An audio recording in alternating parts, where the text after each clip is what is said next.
بسم اللہ الرحمن الرحیم۔ میں ہوں علی ارسلان اور آج کا ہمارا topic first year English book 1 short stories میں سے پہلی شارٹ سٹوری بٹن بٹن کی ٹرانسلیشن ہے۔ جس طرح لاسٹ لیکچر جو کہ پورشن وائز مارکس ڈسٹریبیوشن کے متعلق تھا، اس میں ہم نے دیکھا تھا کہ فرسٹ ایئر انگلش میں بک 1 میں جو 15 شارٹ سٹوریز موجود ہیں ان میں سے انگلش ٹو اردو ٹرانسلیشن کا 15 نمبر کا سبجیکٹو پیپر میں سوال آتا ہے۔ تو اسی کانٹیکسٹ کو ذہن میں رکھتے ہوئے ہم باقاعدہ اپنے لیکچرز کا آغاز شارٹ سٹوری سے کرتے ہیں۔ آج ہم پہلی شارٹ سٹوری کی ٹرانسلیشن پڑھیں گے۔ ٹرانسلیشن سٹارٹ کرنے سے پہلے اس سٹوری کا ایک سرسری سا جائزہ لیتے ہیں۔ اس شارٹ سٹوری میں ٹوٹل 3 کریکٹرز کا ذکر ہے۔ ان 3 کرداروں کی کہانی ہے۔ ایک کردار مسٹر آرتھر لوئس، دوسرا کردار مسز آرتھر لوئس جن کا نام نارما ہے، اور تیسرا اور آخری کردار سٹیوارڈ کے نام سے موجود ہے۔ سٹیوارڈ ایک ان نون انٹرنیشنل آرگنائزیشن کے ایجنٹ کے روپ میں موجود ہوتے ہیں۔ ٹرانسلیشن سٹارٹ کرنے سے پہلے شارٹ سی سمری اس کی دیکھ لیتے ہیں تاکہ آپ کو اندازہ ہو جائے کہ اس پوری شارٹ سٹوری کا متمع نظر کیا ہے۔ مسٹر سٹیوارڈ جو کہ ایک انٹرنیشنل یا بین الاقوامی آرگنائزیشن کے ایجنٹ ہیں، انہوں نے مسٹر اور مسز آرتھر کو ایک آفر دی $50,000 کی۔ آفر یہ تھی کہ اگر وہ ایک خاص نظام کے تحت کام کرنے والے ایک خاص بٹن کو دبائیں گے تو انہیں انعام کے طور پر $50,000 ملیں گے، لیکن کانسیکوینسز میں، نتائج میں یہ بھی ہوگا کہ دنیا میں کہیں بھی کوئی انجان آدمی جسے آرتھر اور اس کی بیوی نہیں جانتے ہوں گے اس کا قتل ہو جائے گا۔ بٹن دبانے کے نتیجے میں دنیا میں کوئی بندہ مر جائے گا اور ریوارڈ کے طور پر مسٹر اور مسز آرتھر کو $50,000 ملیں گے۔ یہ خیال سننے کے بعد آرتھر نے اس کی مخالفت کی۔ اس نے کہا کہ کسی بھی طرح بٹن دبا کے یا کسی بھی طرح کسی انسان کے قتل میں حصہ ڈالنا ایک بہت ہی بری بات ہے۔ He considered it a murder۔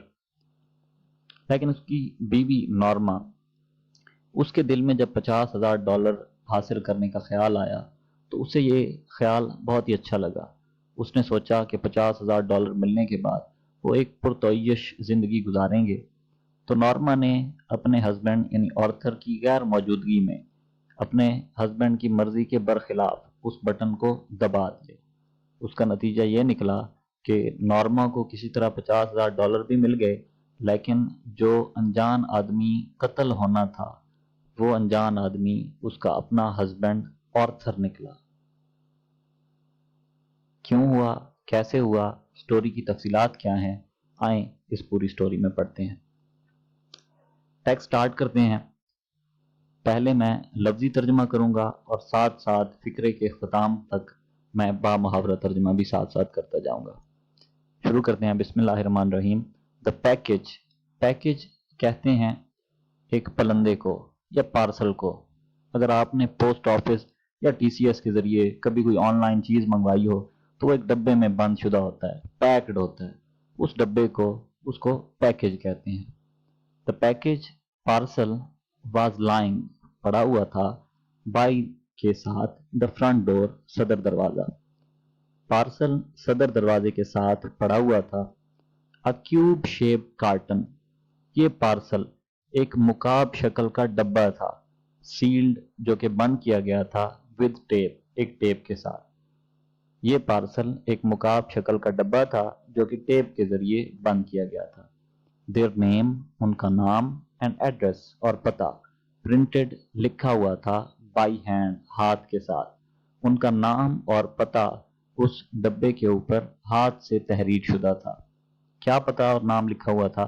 Mister and Mrs Arthur Lewis, 217 37 street, New York, 10016۔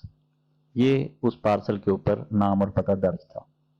Norma نے پکڈ اٹ اپ، اس پارسل کو اٹھا لیا، ان لاکڈ، تالا کھولا، دا ڈور، دروازے کا، اینڈ وینٹ، اور چلی گئی، ان ٹو دا اپارٹمنٹ، اپارٹمنٹ یا گھر کے اندر۔ نارما نے اس پارسل کو اٹھایا، دروازے کا قفل کھولا اور اپارٹمنٹ میں چلی گئی۔ It was just getting dark, ابھی تاریکی چھانے لگی تھی یا اندھیرا چھانے لگا تھا۔